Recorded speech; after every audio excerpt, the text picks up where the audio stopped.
No one? किसी को नहीं पता क्या फाइनेंशियल स्टेटमेंट में क्या क्या चीजें होती हैं, फाइनेंशियल स्टेटमेंट्स क्या क्या इंक्लूड करता है? देखिए, सो फॉर आर पर्पस हमारे लिए फाइनेंशियल स्टेटमेंट्स क्या क्या इंक्लूड करेंगे? देखिए, financial statements includes, financial includes करती हैं आपके पास आपका पीएनएल अकाउंट और आपकी बैलेंस शीट।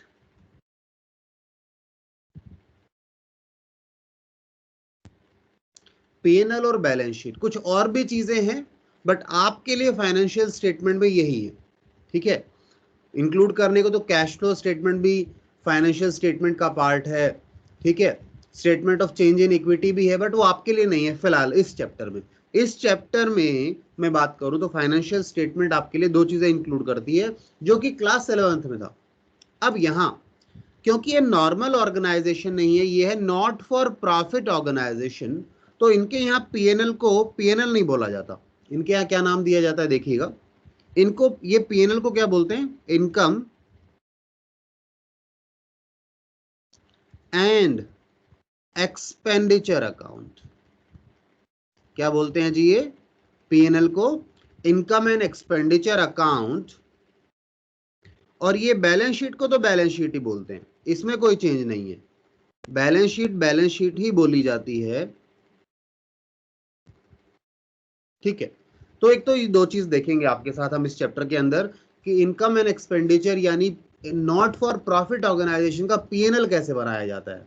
नाम तो उसका क्या है? Income and expenditure. ये बात क्लियर है सभी बच्चों को? अच्छा, आप लोगों के कैमरे ऑन नहीं है किसी के भी? आदित्य, अक्षय, भानु, सक्षम, आदित्य, मुस्कान, अंकित, अनु, विशाल, क्या डेटा ज्यादा खर्च हो रहा है क्या?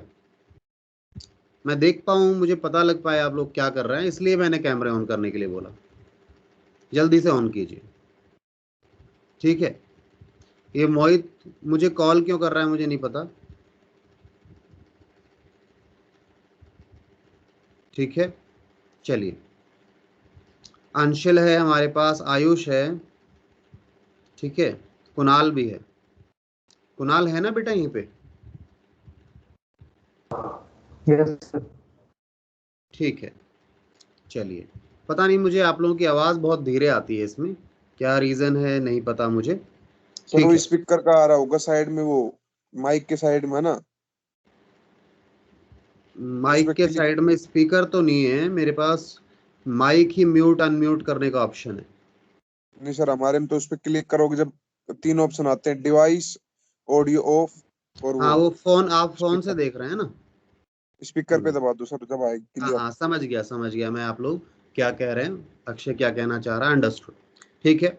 आइए, तो मैंने अभी तक आपको क्या बताया कि नॉट फॉर प्रॉफिट ऑर्गेनाइजेशन जो है, नॉर्मल ऑर्गेनाइजेशन थोड़ा सा अलग है, ठीक है, थोड़ा सा, ज्यादा अलग नहीं है, सब कुछ सेम है। क्लास 11 में जिसने फाइनेंशियल स्टेटमेंट की हैं, ठीक है, फाइनेंशियल स्टेटमेंट विद एडजस्टमेंट और विदाउट एडजस्टमेंट का चैप्टर आप लोगों ने किया था, वही चैप्टर है ये, नाम बदल गया थोड़ा सा, कुछ चीजें एडिशन हो गई हैं, एक्स्ट्रा है, नॉर्मल है, नॉर्मल से थोड़ा सा ज्यादा है।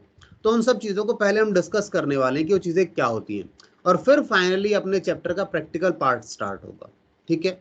तो मैंने अभी तक आपको बताया, मैंने क्या बताया कि यहाँ पर एक तो नया क्या आ गया, ये नया आ गया कि यहाँ पर जो है, जो फाइन इनकम जो पीएनएल है उसे क्या कहा जाता है? इनकम एंड एक्सपेंडिचर अकाउंट कहा जाता है। आई बिलीव आप लोग मेरे साथ में लिख रहे हैं, आप लोगों ने लिखनी है ये सारी चीजें, ध्यान रखिएगा, ठीक है। अच्छा, मीनिंग, एनपीओ का मीनिंग बताने की जरूरत है। These are the organisations which are not working to earn profit, ठीक है, ये नॉट फॉर प्रॉफिट के लिए काम करती हैं, सोसाइटी के को हेल्प करने के लिए, सपोर्ट करने के लिए, उनके वेलफेयर के लिए, और भी काफी इनके एरिया ऑफ इंटरेस्ट होते हैं जहां पे ये लोग काम करते हैं, ठीक है। चलिए, अब यहां पर हम आपके साथ अगर चलें, सबसे पहले तो फीचर्स की बात आती है। फीचर्स एक बार आप लोग देखेंगे सबसे पहले सारे बच्चे, फीचर्स क्या क्या हैं? फीचर्स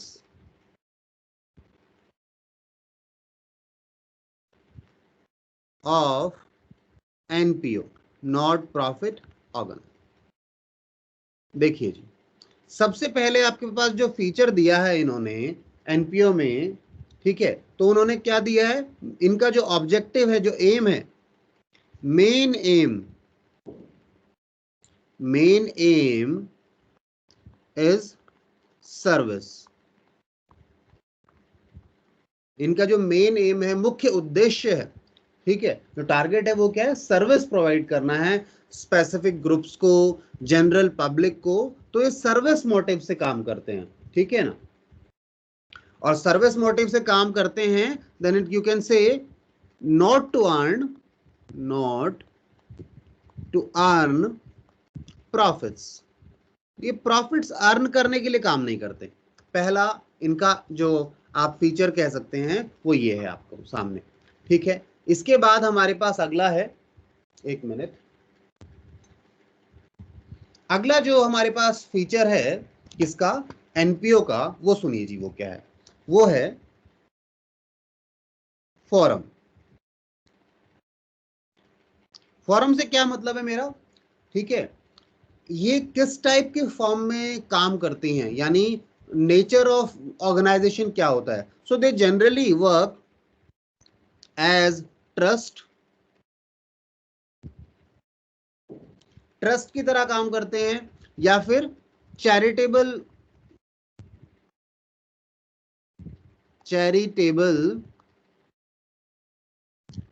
सोसाइटी की तरह भी काम करते हैं। चैरिटेबल सोसाइटीज के अंदर भी रजिस्टर हो सकते हैं। इनके पास एक और भी ऑप्शन है, अगर मैं बात करूं आज के समय, अगर कंपनीज एक्ट में बात करूं, तो ये कंपनीज एक्ट के अंदर, कंपनीज एक्ट 2013 के अंदर भी रजिस्टर हो सकती हैं, ठीक है, रजिस्टर हो सकती है। वहां पे इन्हें सेक्शन 8 कंपनीज बोला जाता है। क्या बोला जाता है, सेक्शन 8 कंपनीज, ठीक है। तो एज अ ट्रस्ट भी ये फॉर्म होती हैं, ये चैरिटेबल सोसाइटी की तरह से भी रजिस्टर हो सकती हैं, ठीक है। कंपनीज एक्ट के अंदर भी इन्हें सेक्शन 8 कंपनीज के नाम से बोला जाता है। इनके जो मेंबर्स हैं, सॉरी, जो इसमें जो क्या कहते हैं, जो लोग इन्वॉल्व हैं उन्हें मेंबर्स कहा जाता है। जैसे कंपनी के अंदर जो शेयर होल्डर्स हैं उन्हें मेंबर बोलते हैं हम लोग, ऐसे ये भी मेंबर कहलाते हैं इसमें, ठीक है। क्या यहां तक बात क्लियर है आप लोगों को, बताइए मुझे, बताइए बेटा, क्या यहां तक आप लोगों को क्लियर है बात? आप लोगों का कोई रिस्पॉन्स नहीं आ रहा है मुझे, क्या मान के चलें, क्लियर है या नहीं है, बात समझ में आई? क्या हमने फॉरम की जब बात की, आ गया?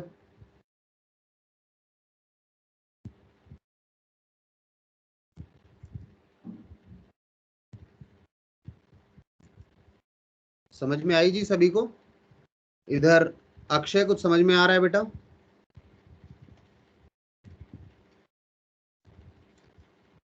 हाँ सर।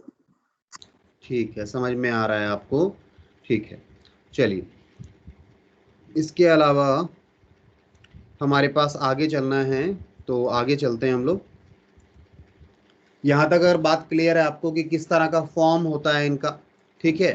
पहले हमने बात की, इनका जो ऑब्जेक्टिव है, जो एम है, वो क्या है, सर्विस मोटिव है, लोगों की सेवा करना चाहते हैं लोग, प्रॉफिट नहीं अर्न करना चाहते। अगली बात जो नॉर्मल है हमारे लिए, हम लोगों ने पढ़ी है, सेपरेट एंटिटी,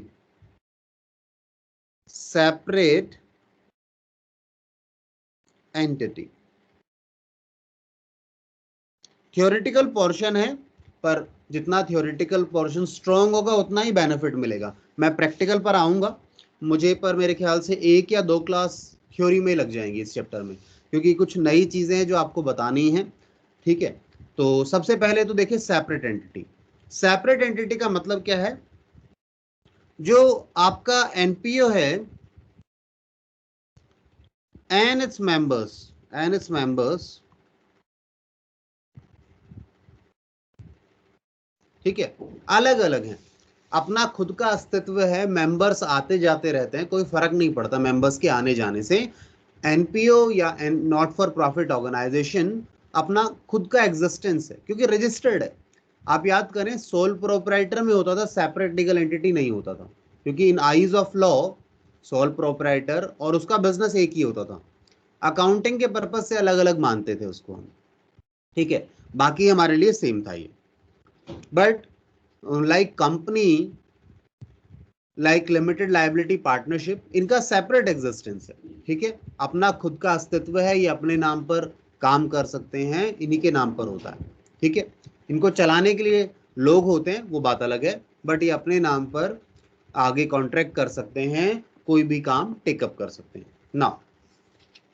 अब ये जो कंपनी कह रहा हूं, सॉरी, ये जो ट्रस्ट हैं या फिर सोसाइटीज हैं या companies registered under companies act section 8 वाली कंपनी, यानी कि ये जो एनजीओ एनपीओज हैं, ठीक है, एनजीओ नॉन गवर्नमेंट ऑर्गेनाइजेशन होता है, उसकी बात नहीं कर रहे, हम बात कर रहे हैं नॉन प्रॉफिट ऑर्गेनाइजेशन, प्रॉफिट का उद्देश्य नहीं है। दो एनजीओज का भी यही काम होता था, क्योंकि प्रॉफिट के लिए काम नहीं करते थे, बट हम बात स्पेसिफिकली बोल रहे हैं नॉट फॉर प्रॉफिट ऑर्गेनाइजेशंस। तो जो एनपीओज हैं, इनको मैनेज कैसे किया जाता है, इनको रन कैसे किया जाता है? So these are operated and run by its members, ठीक है, जो इलेक्टेड मेंबर्स होते हैं वो इसको ऑपरेट करते हैं। सो अगला फीचर आप क्या कह सकते हैं? अगला फीचर कह सकते हैं ऑपरेटेड या फिर मैनेज्ड, ऑपरेटेड और मैनेज्ड बाय इट्स इलेक्टेड, यानी इलेक्शंस होते हैं, उनको सेलेक्ट किया जाता है, इलेक्टेड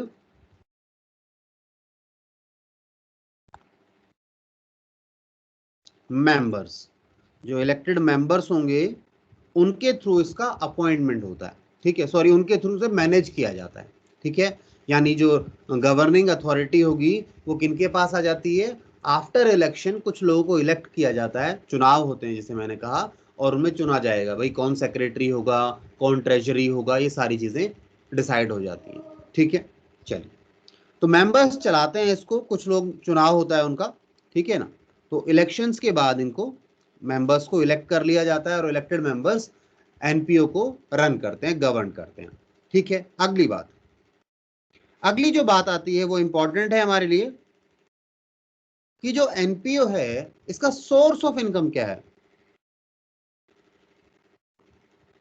सोर्स ऑफ इनकम, तो कोई बताना चाहेगा एनपीओ का सोर्स ऑफ इनकम क्या होता होगा? बताइए। एनपीओ जो है उसका चैरिटी सोर्स, वगैरह। हाँ, ये चैरिटी वगैरह से इनको पैसा मिलता होगा, और कुछ, और कोई बताना चाहेगा इसके अलावा? बताइए जी। चैरिटी हो गया, इसके अलावा कुछ चीजें और हैं तो बताइए।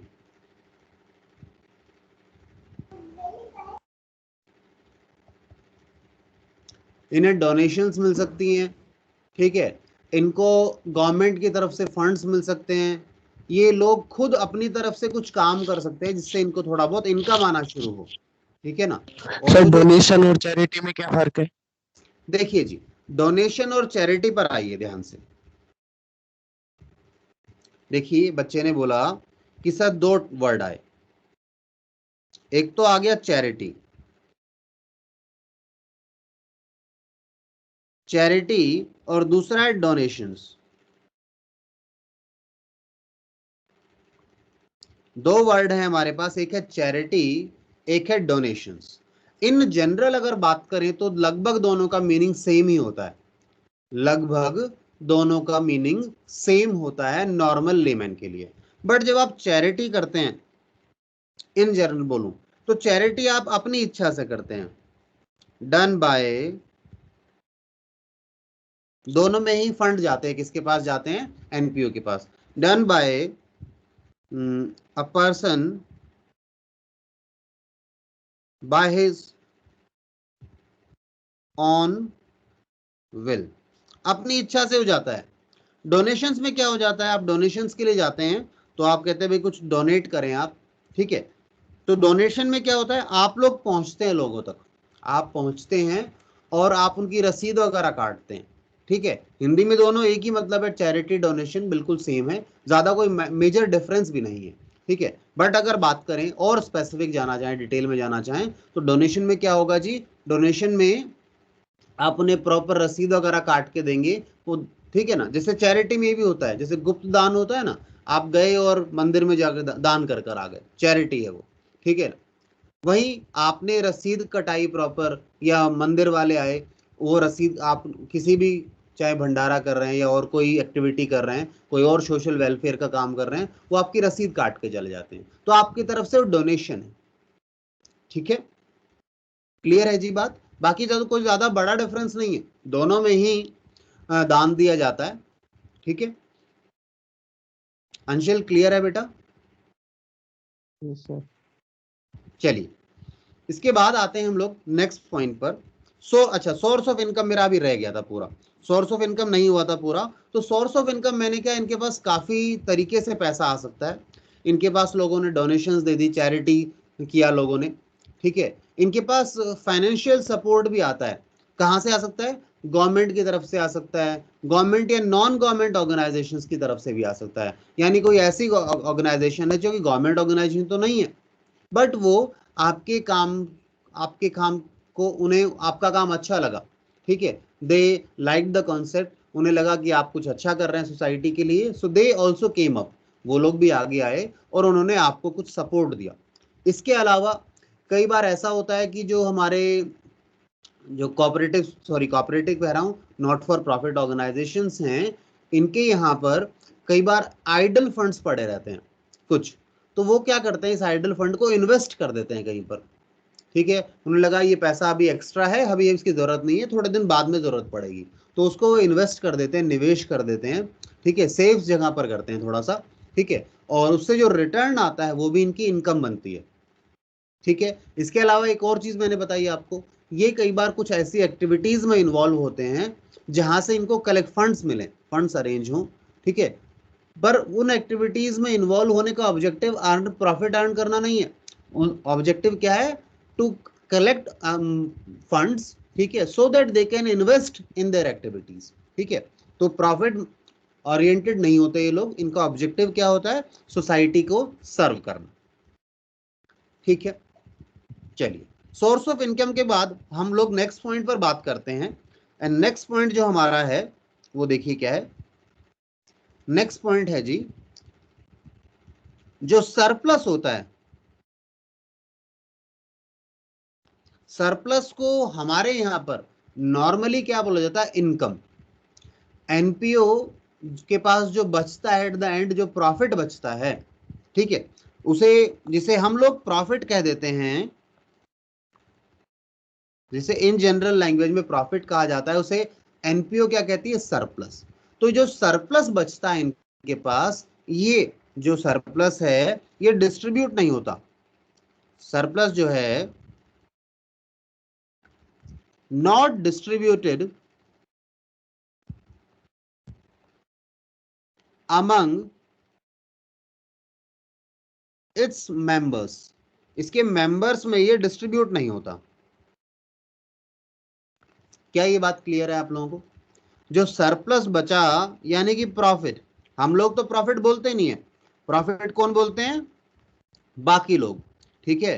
प्रॉफिट कौन बोलेगा, प्रॉफिट ऑर्गेनाइजेशंस, जो प्रॉफिट अर्न करने के लिए काम कर रही है ना, ठीक है ना, अर्निंग के लिए जो वर्क कर रहे हैं वो उसे प्रॉफिट बोलते हैं। एन, जो हमारा ये है एनपीओ, क्या बोलता है इसको, सरप्लस बोलता है, ठीक है। तो ये जो सरप्लस आता है, आपको पता है प्रॉफिट जो है मालिकों में यानी मेंबर्स में बंटता था, आपने क्लास 11 में पढ़ा था, डिफरेंट फॉर्म ऑफ ऑर्गेनाइजेशन पढ़े थे, वहां हमने देखा था कि प्रॉफिट का क्या होता था, ठीक है। बट एनपीओ के केस में जो प्रॉफिट है वो वेलफेयर के लिए रखा जाता है, पार्टनर्स नहीं, पार्टनर कह रहा हूं, मेंबर्स में बांटा नहीं जाता, ये चीज आपने ध्यान रखनी है, ठीक है। क्या ये बात क्लियर है सभी को? Yes sir. ठीक है। तो प्रॉफिट को मालिकों में बांटा नहीं जाएगा, हाँ ये जरूर होता है कि जैसे नॉर्मली आप लोग क्या करते थे, आपके पास जब प्रॉफिट होता था तो आपके पास दो तरीके थे, या तो कैप उस प्रॉफिट को बैलेंस शीट में अलग से दिखा दो पीएनएल के नाम से या प्रॉफिट के नाम से, या फिर उसे कैपिटल में ऐड कर दो। तो यहाँ पर जो नॉर्मली कैपिटल होती थी उसे क्या बोला जाता है, जिसे नॉर्मली हम इसे कैपिटल बोलते थे यानी पूंजी, उसे पूंजी नहीं बोलते, उसका नाम दिया गया है, पता है क्या, उसका नाम दिया गया कैपिटल फंड। कैपिटल फंड दिया गया है, और उसमें जो आपका ये प्रॉफिट है, जिसे आप अभी यहाँ पर क्या नॉर्मली क्या बोलते थे, प्रॉफिट बोलते थे, उसे यहाँ क्या बोला जाता है, यहाँ बोला जाता है सरप्लस। और इस सरप्लस को ऐड कर दिया जाता है किसमें, कैपिटल फंड में। तो इस तरीके से काम होता है, ठीक है। ये यहाँ पे ऐसे नहीं होता, यहाँ पे कैपिटल फंड होता है जिसे कैपिटल के जैसा ही होता है, और प्रॉफिट जो है सरप्लस वो कैपिटल फंड में ऐड हो जाता है हर साल, ठीक है। ऐसे ही अगर नुकसान हुआ तो सर ये नुकसान को क्या बोलते हैं, जो लॉसेस होते हैं ना, लेट्स सपोज किसी ईयर में लॉस हो गया, तो लॉस को क्या बोलते हैं ये लोग, लॉस को बोलते हैं डेफिसिट, ठीक है। और डेफिसिट होगा तो क्या होगा, वो कैपिटल में से माइनस हो जाएगा, माइनस होगा और फिर हमारे पास नेट कैपिटल फंड आ जाएगा। पर ध्यान रखना है, या तो सरप्लस होगा या फिर डेफिसिट होगा। तो हमने कुछ नई टर्मिनोलॉजीज पढ़ी हैं आपके साथ, मैं मार्क करता हूं हमने क्या क्या नया पढ़ा। आपने एक तो वर्ड कैपिटल फंड नया पढ़ा है अभी अभी, जो कि कैपिटल की जगह आया। सरप्लस मैंने बताया, प्रॉफिट को ये लोग क्या बोलते हैं, सरप्लस बोलते हैं। ये लोग लॉस को क्या बोलते हैं, डेफिसिट बोलते हैं। तो तीनों टर्म नए हैं आप लोगों के लिए। तो ये जो नई चीजें इन्हीं को हमने एक बार गो थ्रू करना है, फिर चैप्टर को स्टार्ट करेंगे। चैप्टर बहुत ज्यादा ईजी है, ठीक है। बस आपको थोड़ी सी कॉन्सेप्चुअल क्लैरिटी होनी चाहिए और मेरे साथ चलना है, ठीक है। बाकी मुश्किलें नहीं आएंगी इस चैप्टर में आपके साथ। आइए इसके बाद अगले हम फीचर पर चलें इस चैप्टर में। जो अगला फीचर है हमारा, अगला फीचर है जी अकाउंटिंग, यानी इनके अकाउंट्स कैसे मेंटेन होते हैं। आइए पॉइंट नंबर 7 लेते हैं इसको हम, अकाउंट्स कह लीजिए या बुक ऑफ अकाउंट्स कह लीजिए।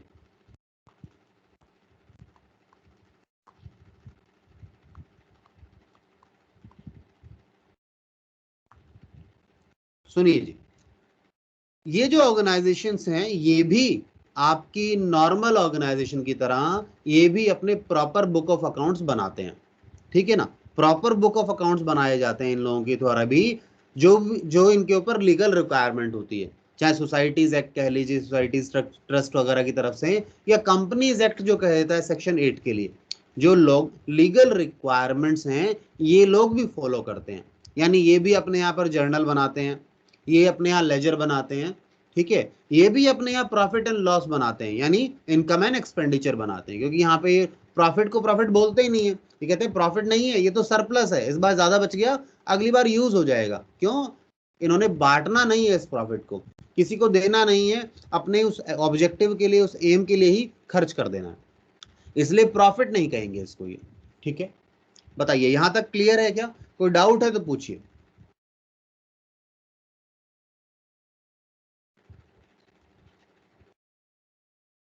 यहां तक किसी को कोई डाउट है तो प्लीज बताइए मुझे।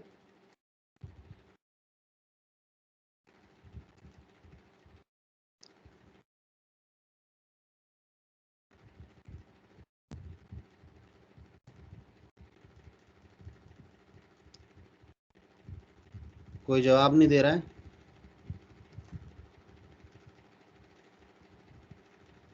ठीक है। कुणाल कह रहे हैं ओके है जी। चलिए तो आगे चलते हैं वापस हम अपने टॉपिक पर ही। बुक ऑफ अकाउंट्स में मैंने क्या क्या, ये भी जैसे बाकी लोग बनाते थे, they prepare, they also prepare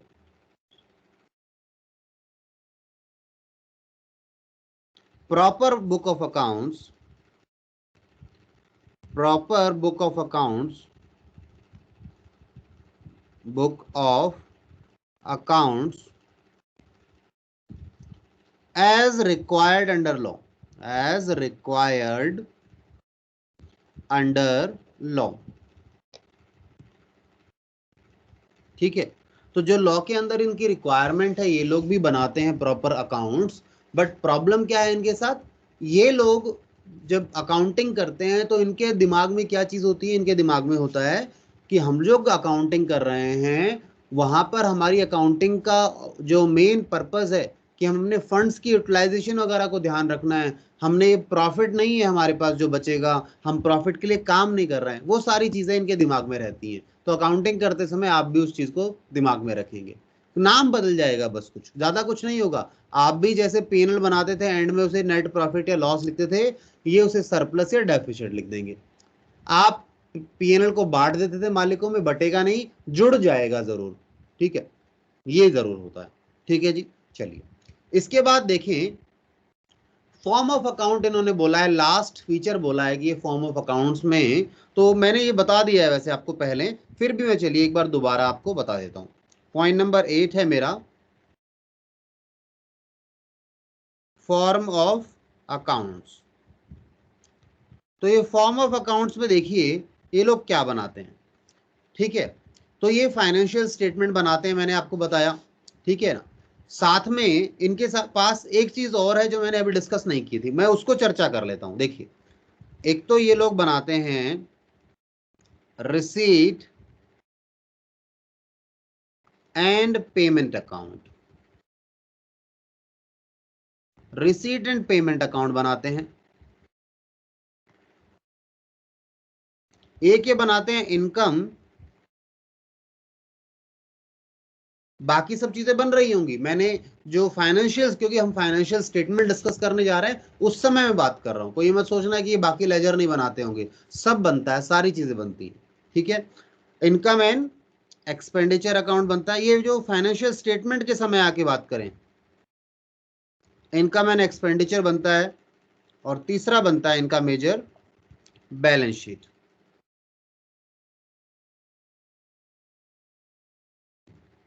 अब मैंने आप लोगों को बताया हुआ है कि इनकम एंड एक्सपेंडिचर तो नॉर्मली क्या कहलाता था, पीएनएल, उसी पीएनएल को ये क्या बोलते हैं, इनकम एंड एक्सपेंडिचर। सर ये रिसीट एंड पेमेंट क्या है, ये रिसीट एंड पेमेंट कुछ नहीं है बेटा, ये क्या है, समरी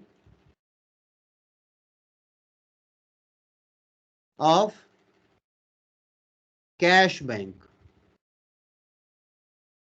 कैश या बैंक की समरी है। सर समरी का मतलब नहीं समझ में आया, समरी का मतलब क्या है ये समझिएगा, बैलेंस शीट तो बताने की जरूरत नहीं है आपको। ये रिसीट एंड पेमेंट जो समरी है कैश या बैंक की, ये चीज क्या है सर, इसे समझाइए, सुनिए मेरी बात, इसे समझिए सारे बच्चे। देखिए जी, मानिए आपका ये कैश बुक है, कैश बुक है या कैश अकाउंट है एक ही बात है, फॉर्म नाम बदलेगा, चीजें तो वही होने वाली हैं। मानो आपके पास यहां सेल से पैसा आ रहा है, यहां आप सैलरी दे रहे हैं, ये अप्रैल की सैलरी दे दी, ये आपने सैलरी दी मई की, एंड ऐसे ही कंसोलिडेट करते समय अलग अलग मंथ की आप सैलरी देते जा रहे हैं, बाय सैलरी मई के बाद जून, ऐसे पूरे साल भर की। तो जो रिसीट एंड पेमेंट अकाउंट होता है ना, वो क्या करता है, वो कहता है इन सबका टोटल करो और टोटल सेल्स लिख दो।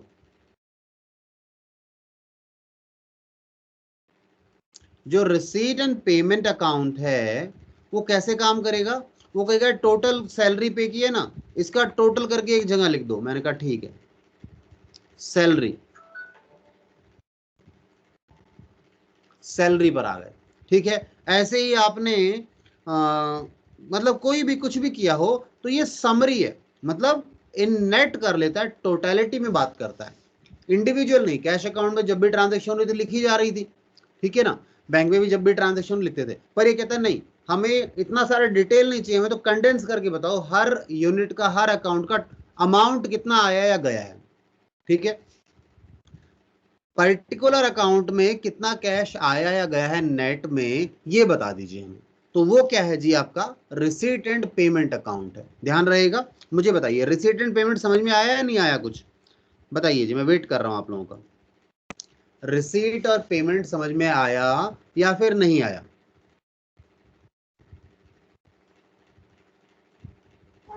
आ बोलो। गया सर। आ गया। इसके बाद और कौन है हमारे हाँ। पास? अनु बेटा समझ में आया? आ गया सर। ठीक है, अनु है हमारे पास। विशाल समझ में आया? आदित्य, मोहित, अंशिल, बताइए। कोई डाउट है, क्वेरी है यहाँ तक तो प्लीज आप मुझे बताइए, पूछिए। कोई मन में सवाल हो तो यहाँ तक।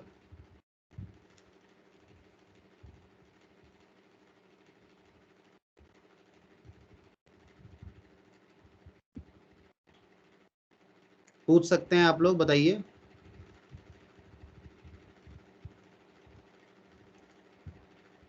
पूछना है क्या यहाँ तक कुछ? मैं वेट कर रहा हूं आप लोगों का।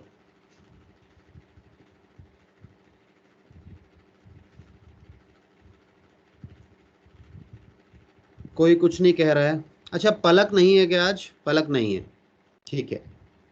चलिए, मेरी भी थोड़ी तबीयत सही नहीं है, तो उसके कारण मैं आपकी क्लासेस ले नहीं पाया था रेगुलर।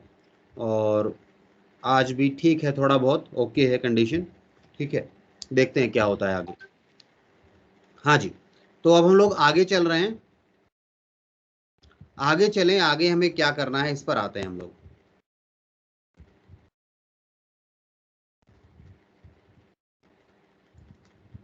आप लोगों के सामने स्क्रीन शेयर्ड है क्या अभी? नहीं है ना? नहीं है सर। नहीं है ना शेयर, ठीक है।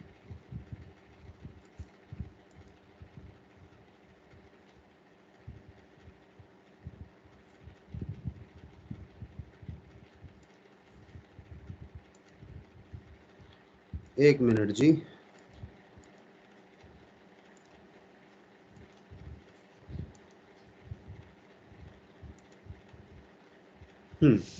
आई बिलीव अब शेयर्ड है, ठीक है।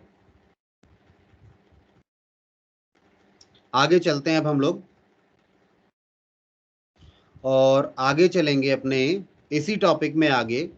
मैंने आपको फिलहाल थोड़ा सा आइडिया दिया। अच्छा, आपके पास अब एक टॉपिक है छोटा सा, वो है जी डिस्टिंक्शन बिटवीन, यानी डिफरेंस बिटवीन है आपके सामने। एक टॉपिक है डिस्टिंक्शन बिटवीन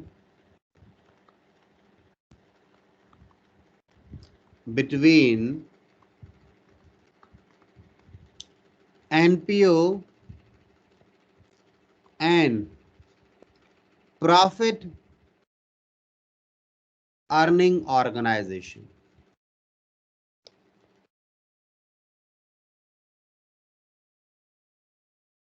ये आपका सेल्फ स्टडी के लिए है, आप लोगों ने इसे स्टडी करना है, ठीक है। You will go through it. क्यों? क्योंकि एनपीओ हम आपको बता चुके हैं एनपीओ क्या होता है, और profit organisation, profit earning organisation आपको पहले से पता है, ठीक है। तो इन्हें आपने एक बार गो थ्रू करना है, डिफरेंसेस देखने हैं ताकि हम आगे चल सकें, ठीक है।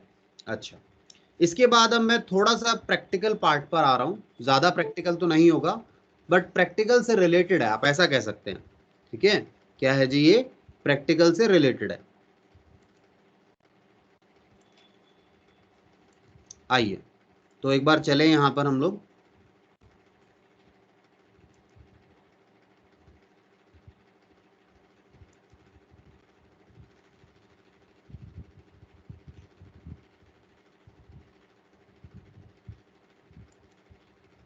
चलिए,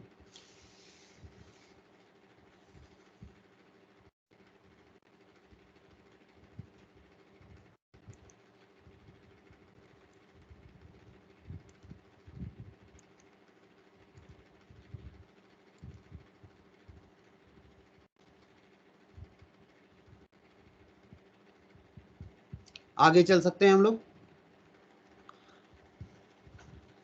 हाँ भाई, तो मैंने आपको ये स्टडी के लिए दिया।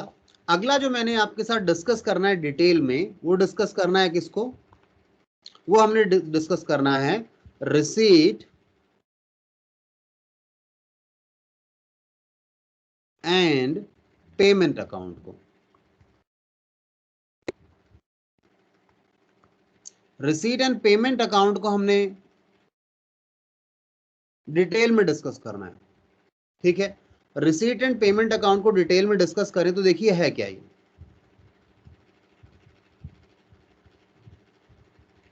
मैंने कहा था ये समरी है, ये रिसीट एंड पेमेंट अकाउंट है।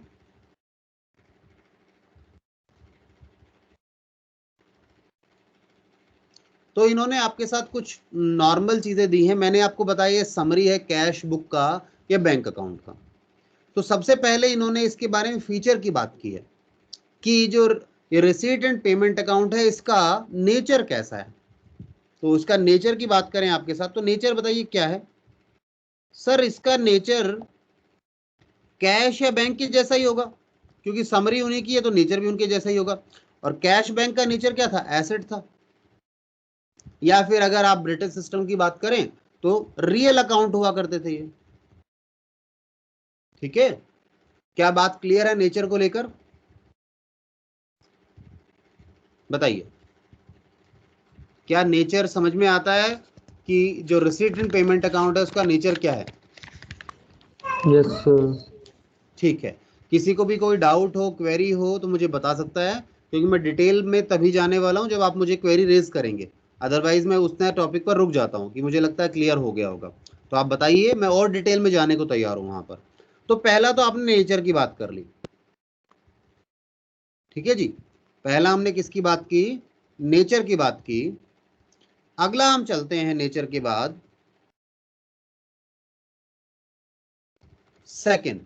सेकंड बात स्टार्ट करते हैं, ये स्टार्टिंग कैसे होती है। तो इसकी स्टार्टिंग कैसे होती है मैं स्टार्टिंग यहां बताता हूं।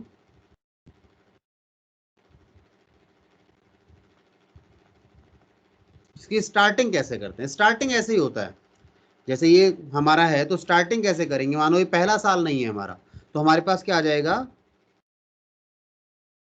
To balance brought down.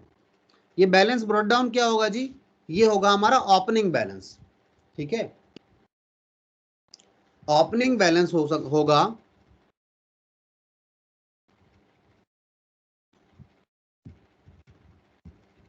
Opening balance of cash bank, ठीक है। नेट होता है, कैश बैंक को मिलाकर रखा जाता है, ठीक है। अलग से दिया है तो फिर अलग से डील कर लेते हैं, ठीक है। अच्छा, आपको पता है कई बार हमारे पास नेगेटिव बैलेंस भी होता है, तो कई बार तो आपके पास डेबिट बैलेंस मिलेगा। ये तो जैसे क्या था, डेबिट बैलेंस था ये। कहीं आपको क्रेडिट बैलेंस भी मिल सकता है, उस समय कैसे लिखा जाएगा, ये बाय बैलेंस ब्रॉट डाउन। और ये क्या है, ये भी ओपनिंग बैलेंस ही है, बैलेंस ऑफ कैश बैंक। क्योंकि नेट है ना, तो दोनों इंक्लूडेड है, तो दोनों को नेट ऑफ करने के बाद एक अमाउंट आ गया आपके पास, ठीक है। तो ऐसा भी आपके पास हो सकता है। क्या ये बात क्लियर है आप लोगों को, पहली मेरी बात। क्योंकि बैलेंस तो लिखेंगे ना, समरी तो है मान लिया, बट जो बैलेंसेस है शुरुआती बैलेंस तो लिखने पड़ेंगे। शुरुआती बैलेंस लिखोगे तो फिर क्लोजिंग बैलेंस कैसे आएगा भाई। समरी है मान लिया, हम सारे अकाउंट में कितना, किस अकाउंट में कितना पैसा आया या कितना गया, ये लिखेंगे इसमें रिसीट एंड पेमेंट में। बट शुरुआती बैलेंस यानी ओपनिंग बैलेंस तो लिखना ही पड़ेगा। बताइए, क्या ये बात समझ में आती है?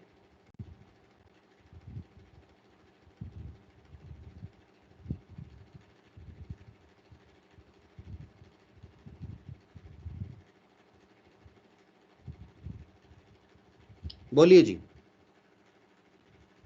क्या बात क्लियर है? Yes sir. ठीक है, बस ध्यान रखिएगा, ये जो मैंने बोला है ना, नेट बोला है, ये कैश बैंक का नेट है,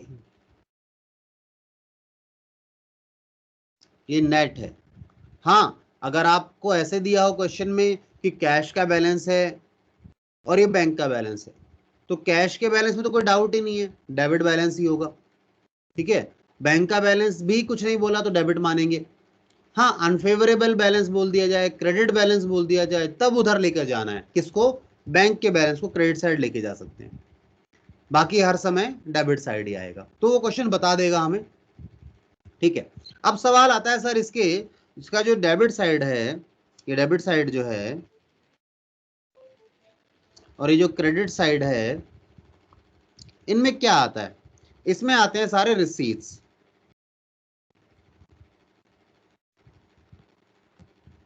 ऑल काइंड ऑफ रिसीट्स। ठीक है, जितने भी टाइप के रिसीट हो सब आते हैं, चाहे वो आपके नॉमिनल नेचर के रिसीट हो,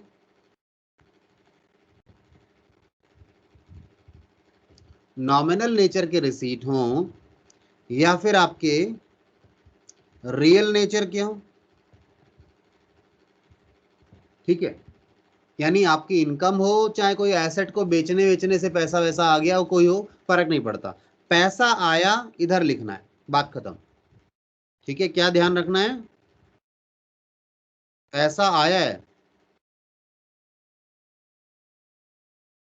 तो रिसीट एंड पेमेंट के डेबिट में लिखना है। क्या ये बात क्लियर है जी? पैसा आ रहा है तो आपको रिसीट एंड पेमेंट के डेबिट में लिखना है। और वहीं दूसरी तरफ क्रेडिट साइड में क्या रूल है, ऑल काइंड ऑफ पेमेंट्स, जितनी भी पेमेंट हुई है वो लिखनी है। तो रूल क्या बन जाएगा इनका, इनका रूल हो जाएगा, अगर पैसा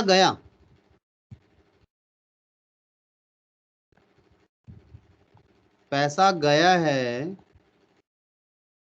तो किधर लिखना है, तो आपने गया है तो क्रेडिट साइड में पर लिखना है।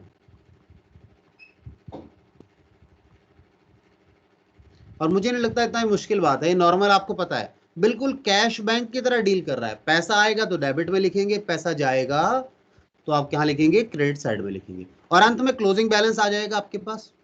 ठीक है, अंत में क्या आ जाएगा, क्लोजिंग बैलेंस आ जाएगा।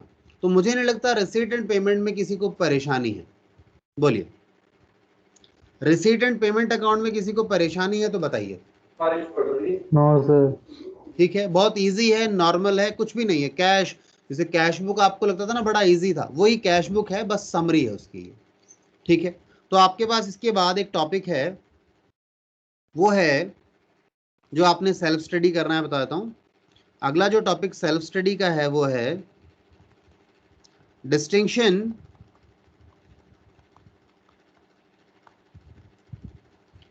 Between receipt and payment account and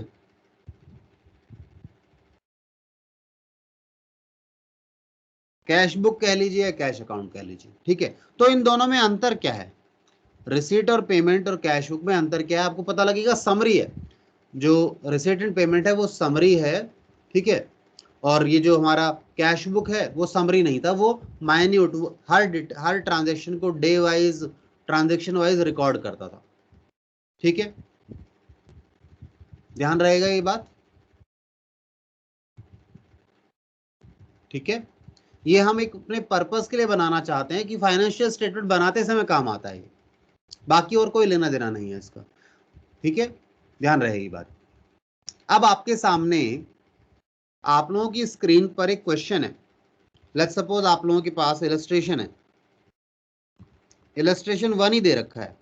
illustration 1 में देखिए उन्होंने क्या कहा है, उन्होंने कहा है from the following particulars relating to Rotary Club New Delhi prepare receipt and payment account. तो आप लोगों ने क्या बनाना है, रिसीट एंड पेमेंट अकाउंट बनाना है। ठीक है, कोई मुझे इसकी इमेज भेजेगा क्या, एक बार मैं शेयर कर देता हूं यहाँ स्क्रीन पर। फिर वैसे टाइम अभी इतना बचा नहीं है मेरे पास,